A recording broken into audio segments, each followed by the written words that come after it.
तो यहाँ dark field microscopy का क्या मतलब रहता है, यहाँ पर आप देखेंगे नाम से ही पता चलता है डार्क फील्ड, यानी अगर हम किसी माइक्रो ऑर्गेनिज्म को या किसी सेल को विजुअलाइज करना चाहते हैं तो उसका जो बैकग्राउंड होता है, माइक्रो ऑर्गेनिज्म या सेल का जो बैकग्राउंड होता है वो हमें डार्क दिखता है। डार्क फील्ड यानी जो बैकग्राउंड है वो डार्क रहता है और जो हमें इमेज होती है वो ब्राइट दिखती है। जैसे ब्राइट फील्ड माइक्रोस्कोपी में ब्राइट बैकग्राउंड रहता है और डार्क फील्ड माइक्रोस्कोपी में डार्क बैकग्राउंड रहता है। तो यहाँ पर क्योंकि जब डार्क बैकग्राउंड होता है तो हमें सेल्स को स्टेन करने की जरूरत नहीं होती है। अगर कोई सेल ट्रांसपेरेंट है या फिर ब्राइट कलर की कोई सेल है या कोई माइक्रो ऑर्गेनिज्म है, उसको हम डार्क बैकग्राउंड पर बहुत क्लियरली विजुअलाइज कर सकते हैं। तो डार्क फील्ड माइक्रोस्कोपी में हम लाइव सेल्स को विजुअलाइज कर सकते हैं बिना किसी स्टेनिंग के। बल्कि ब्राइट फील्ड में हमें, क्योंकि ब्राइट बैकग्राउंड था और अगर कोई ट्रांसपेरेंट सेल है तो उसको विजुअलाइज करने के लिए हमें या तो उसे हमें स्टेन करना पड़ता है या फिर वो कलर नेचुरली पिगमेंटेड हो।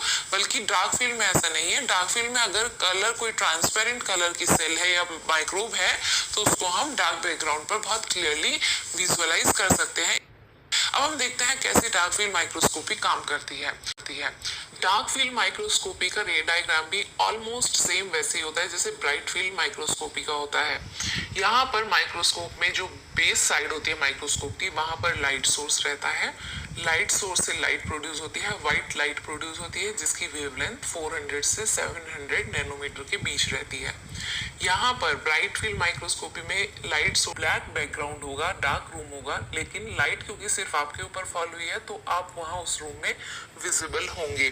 तो ये मैं यहाँ पर एग्जांपल सिर्फ इसलिए ली हूँ ताकि आप इस कॉन्सेप्ट को अच्छे से समझ सके। कॉपी में लाइट सोर्स से जो भी लाइट प्रोड्यूस होती है वो सभी पूरी की पूरी लाइट कंडेंसर लेंस पर फॉल होती है। लेकिन डार्क फील्ड माइक्रोस्कोपी में क्या होता है, यहाँ लाइट सोर्स से जितनी भी लाइट प्रोड्यूस हुई वो पूरी कंडेंसर लेंस पर फॉल नहीं होती है, बल्कि इनके बीच में कंडेंसर लेंस और लाइट सोर्स के बीच में एक पैच स्टॉप रहता है। आप यहाँ पर इसको एनुलर रिंग भी बोल सकते हैं या ऑब्स्ट्रक्शन भी बोल सकते हैं। तो इस पैच स्टॉप की वजह से जो लाइट का सेंटर पार्ट होता है वो रोक दिया जाता है। सिर्फ साइड से लाइट रेस कंडेंसर लेंस पर पहुंचती हैं और जब ये कंडेंसर लेंस पर जो साइड्स पे रेस थी लाइट की वो कंडेंसर लेंस पर पहुंचती है, कंडेंसर लेंस से ये रेस सैंपल पर फॉल होती है। सैंपल पर, सिर्फ सैंपल पर जो रेस फॉल होंगी, सैंपल उस लाइट को स्कैटर कर देगा और वो स्कैटर्ड लाइट ऑब्जेक्टिव लेंस तक पहुंचेगी। अदरवाइज अगर कोई रेस सैंपल पर फॉल नहीं हुई तो वो लाइट जो कि तू जैसे आई वैसे के वैसे ही ट्रांसमिट हो जाएगी, क्योंकि वो किसी चीज से नहीं टकराई है। और अगर वो सैंपल से टच हुई है, सैंपल से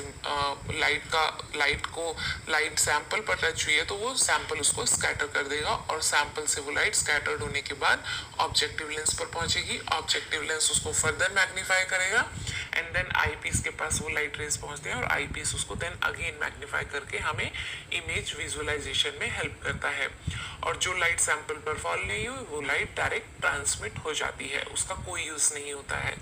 आप यहाँ मान सकते हैं इस कॉन्सेप्ट को इजी समझने के लिए आप ऐसे मान सकते हैं, अगर आप किसी डार्क रूम में हैं और सिर्फ लाइट आपके ऊपर